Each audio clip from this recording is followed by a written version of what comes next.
হে good researcher, আপনি কি জানেন একটি গবেষণায় কোন অথর কতটুকু গুরুত্বপূর্ণ? অথবা আপনি একটি আর্টিকেলে কত নাম্বার অথর হবেন বা হওয়া উচিত? অথবা ধরেন যে আপনাকে আপনার লেখা একটা আর্টিকেল আপনার নাম বাদ দিয়ে অন্য কেউ পাবলিশ করে ফেললো। তো সেই ক্ষেত্রে আপনি কোন ধরনের অথরের মাঝখানে পড়েন বা অথরের ক্রাইটেরিয়াতে পড়েন? চলুন সেটা আজকে এখন দেখে নেওয়া যাক। আমরা যদি স্ক্রিন শেয়ার করি,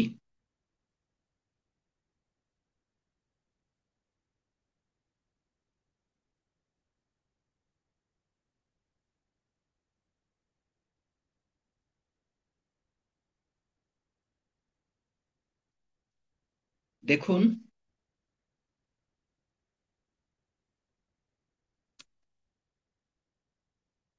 দেখুন অথর্স ইন অ্যান আর্টিকেল, একটা আর্টিকেলে অথর কে কোথায়, কার পজিশন কি হবে সেটা আমরা দেখব।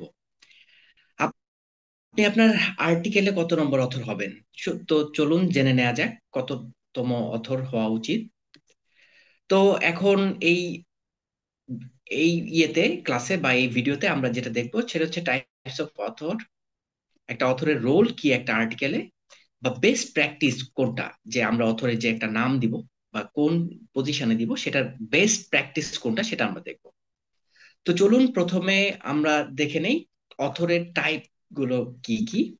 যদি আমরা খেয়াল করে দেখি, অথরশিপকে দুই ভাগে ভাগ করা যায়, এথিক্যাল অথর এবং আনএথিক্যাল অথর।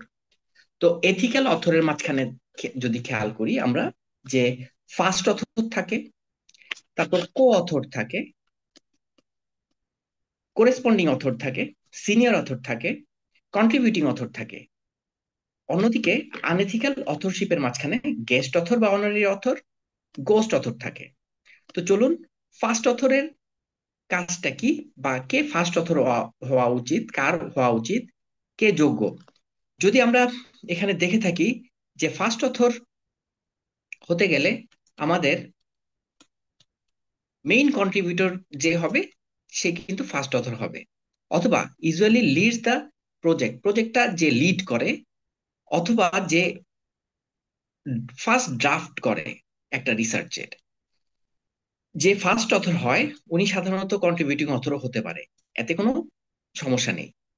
অন্যথায় যদি আমরা খেয়াল করি যে ফার্স্ট অথরটা হাইলি রিকগনাইজড একটা পজিশন, আপনি যদি চান ফার্স্ট অথর হন তাহলে সেটি হবে কিন্তু হাইলি রিকগনাইজড একটা পজিশন। বাই দ্য ওয়ে, এখন যদি আমরা খেয়াল করি পরবর্তী ক্রাইটেরিয়াতে,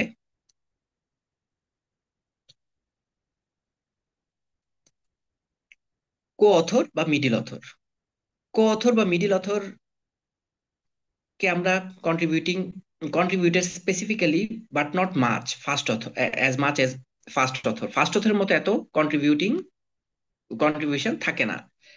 অথবা তিনি শুধু এক্সপেরিমেন্ট বা ডেটা অ্যানালাইসিস অথবা রাইটিং সেকশনে, কিছুটা একটা রাইটিং সেকশনে হেল্প করে থাকে।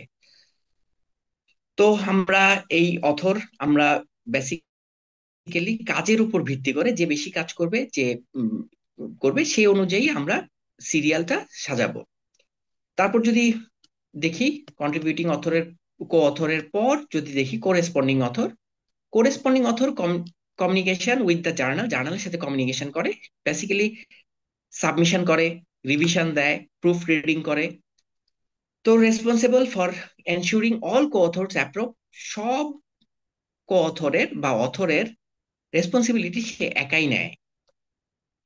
তারপর ইমেল অ্যান্ড ইনস্টিটিউশনাল অ্যাড্রেস উনি প্রোভাইড করে। তো করেসপন্ডিং অথর ফার্স্ট অথরও হতে পারে, আবার নাও হতে পারে, এতে কোনো প্রবলেম নেই। তো আমরা তারপর যদি অথর দেখি সিনিয়র অথর বা লাস্ট অথর, তো আমরা কখন সিনিয়র অথর বা লাস্ট অথর কাকে দিব এটা নিয়ে অনেক সময় অনেক সন্দিহান থাকে, যে আমি লাস্ট অথর হলাম, আমার মন খারাপ। দেখুন, টিপিক্যালি সুপারভাইজার যারা গবেষণা করেন তাদের সুপারভাইজার কিন্তু লাস্ট অথর হয়ে থাকে। রিসার্চ লিডার যারা লিড লিড দেয়, লিডার যারা, বা প্রিন্সিপাল ইনভেস্টিগেটর, কোনো একটা প্রজেক্টের যে প্রিন্সিপাল ইনভেস্টিগেটর থাকে, যার আন্ডারে সব ধরনের রিসার্চ ফান্ডিং হয়, উনি সিনিয়র অথর বা লাস্ট অথর হয়ে থাকেন। অন্যদিকে অন্যদিকে আমরা যদি খেয়াল করি, মেইন আইডিয়া যিনি প্রোভাইড করে বা ফান্ডিং এর ম্যানেজ করে, ওই যে প্রিন্সিপাল অথর, উনি ফান্ডিং এর ম্যানেজ করে থাকেন, ওভারঅল গাইডেন্স দিয়ে থাকে, তাকে আমরা সিনিয়র অথর বা লাস্ট অথর হিসেবে আইডেন্টিফাই করতে পারি। তো সাইন্টিফিক এরিয়াতে, স্পেশালি সায়েন্সের ক্ষেত্রে, last author indicates leadership or mentorship, যিনি মেন্টরশিপ দিয়ে থাকে। তো contributing author involve specific part. ধরেন আপনি একটা রিসার্চ করলেন, সেখানে সেখানে ম্যাথোডোলজি অংশটুকু বা একটা স্পেসিফিক স্ট্যাটিস্টিক্যাল অ্যানালাইসিস বা টেকনিক্যাল এডিটিং একজন করলো, সেই ক্ষেত্রে উনি কন্ট্রিবিউটিং অথর হতে পারে। অথবা contribution smaller but still meaningful, যদি কোনো কন্ট্রিবিউশন করে, যদি সেটা মিনিংফুল হয়, তখন উনি কন্ট্রিবিউটিং অথর হতে পারে। ওকে, দেন আমরা যদি পরবর্তীতে দেখি যে আনএথিক্যাল পার্টে যে অথরশিপটা আছে, সেটা হচ্ছে গেস্ট অথর বা অনারারি অথর। এখানে গেস্ট অথর গেস্ট অথর যারা হন, সব সব ক্ষেত্রেই দেখা যায়, অনেক ক্ষেত্রেই দেখা যায়, এখন দেখা যায় যে কেউ পেমেন্ট করতেছে, পেমেন্টের মাধ্যমে যে তার ফান্ডিং এর সমস্যা, ফান্ডিং করতেছে টাকার, সোজা কথায় টাকার বিনিময়ে যারা অথরশিপ নেন, তাদেরকে অনারারি বা গেস্ট অথর বলে। তো তো এই এই গেস্ট অথরটা খুবই আনএথিক্যাল একটা প্র্যাকটিস। তো পরবর্তীতে আমরা একটু খেয়াল করে দেখি last author, ghost author. Ghost author আমি প্রথমে যে বললাম, এমন কখনো আপনাদের সাথে হয়েছে কি? হলে আমাদের জানাবেন যে আপনি কন্ট্রিবিউট করেছেন, আপনি অ্যানালাইসিস করেছেন, আপনি কাজ করেছেন, বাট পাবলিশে জার্নাল পাবলিশের সময় আপনার নামটা বাদ পড়ে গিয়েছে বা বাদ দেওয়া হয়েছে।